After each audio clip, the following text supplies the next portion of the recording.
Sovereign AI Series, Episode 2, The Superpowers Playbook, How the US, China, and EU are Fighting for AI Dominance. The romantic era of one AI ecosystem, one global stack, one set of frontier models, one winner is over. In 2026, the world's three most powerful economic blocs are pursuing three fundamentally different visions of what AI should be, who should control it, and what values it should reflect. American maximization, Chinese efficiency, European sovereignty. These are not just different regulatory approaches, they are different civilizational bets. Understanding them is not optional for any business leader, technology investor, or government official making decisions about where their AI strategy sits in this fracturing world.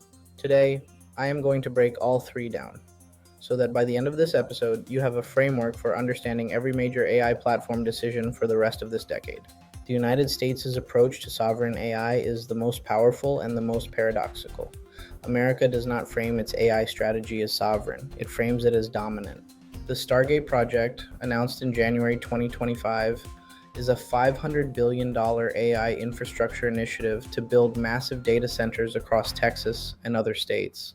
The explicit goal: establish U.S. compute supremacy for the next generation of frontier model training and maintain it for the decade ahead. In 2026, American models sit at the top. Gemini 3 Pro leads with an ARENA score of 1,490, Claude Opus 4.5 at 1,469, GPT-5.1-High at 1,457. The US produced 40 notable AI models in the last year, compared to China's 15 and Europe's 3. The regulatory posture mirrors the commercial ambition. In January 2025, President Trump issued Executive Order 14179, replacing safety frameworks with a deregulatory approach that prioritizes removing barriers to innovation. The philosophy is explicit. If you are trying to solve a problem that has never been solved before, American models remain the best in the world, and the US intends to keep it that way. The paradox is this. American sovereign AI strategy is built on the assumption that US private sector dominance is itself a form of sovereignty. That having these giants at the frontier means American values and American architecture are embedded into the global AI stack, whether other nations realize it or not. That is a powerful strategy. It is also precisely why every other nation is building an alternative. For years, the assumption was that China was playing a sophisticated imitation game, building adequate models at lower cost but trailing the frontier. 2026 is the year that assumption died. DeepSeek's latest release sent shockwaves by outperforming GPT-5 on reasoning.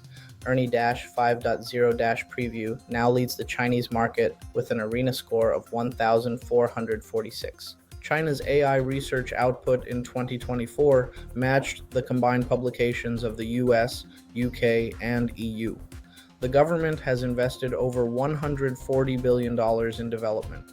Huawei's Ascend chip ecosystem and SMIC's manufacturing advances are systematically reducing dependence on Western semiconductors. China prioritizes capability and self-sufficiency. The state sees AI not just as an economic asset, but as a tool of social governance. The regulatory framework, administered by the Cyberspace Administration of China, reflects that dual purpose. For enterprise leaders, if you need to scale to 100 million users, Chinese models like DeepSeek and Qwen are the clear workhorses, cost-efficient, frontier competitive, and outside Western jurisdiction. The message to the developing world is deliberate. You do not have to choose the American stack.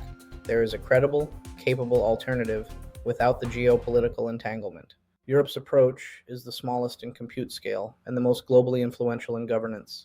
Anchored by the AI Act, it focuses on sovereignty across 24 official languages. AI factories are being established on Euro HPC supercomputers. France has secured 109 billion euros in AI investment commitments, with Macron positioning France as the hub. Mistral AI is the symbolic flagship of this strategy. Open weight, Apache licensed, and deployable entirely on-premise, so no data ever leaves the organization. The EU AI Act, in full effect since August 2025, is the world's most comprehensive framework. It classifies AI by risk and imposes transparency on systemic models. European LLMs offer granular control over data residency. In sectors where trust is the primary product, like banking and government, the European stack is the default choice. The European model answers a question the American and Chinese models do not ask. Not just, what can AI do, but who do you trust to do it? The most successful organizations in 2026 have abandoned the search for a single winning AI platform. Instead, they are adopting a regional AI orchestration strategy. American models for core innovation. Chinese models for market-specific applications and cost-efficient scaling. European models for high compliance and trust. That three-tier architecture is the practical reality. For enterprise leaders, it means that AI strategy is no longer a single vendor decision. It is a geopolitical portfolio decision. Over 50% of AI leaders now cite regulatory monitoring and infrastructure control as top challenges. Data residency laws are tightening everywhere, from the EU to China. Building a single global AI stack is either impossible or prohibitively expensive. The organizations recognizing this earliest will have a structural advantage. Here is the one insight I want you to carry. The global AI race is no longer a race with one finishing line. It is three parallel competitions, with three different definitions of what winning means: American maximization, Chinese efficiency, European sovereignty. The country that wins on one axis does not necessarily win on another. Navigating this tripolar world is the key. What?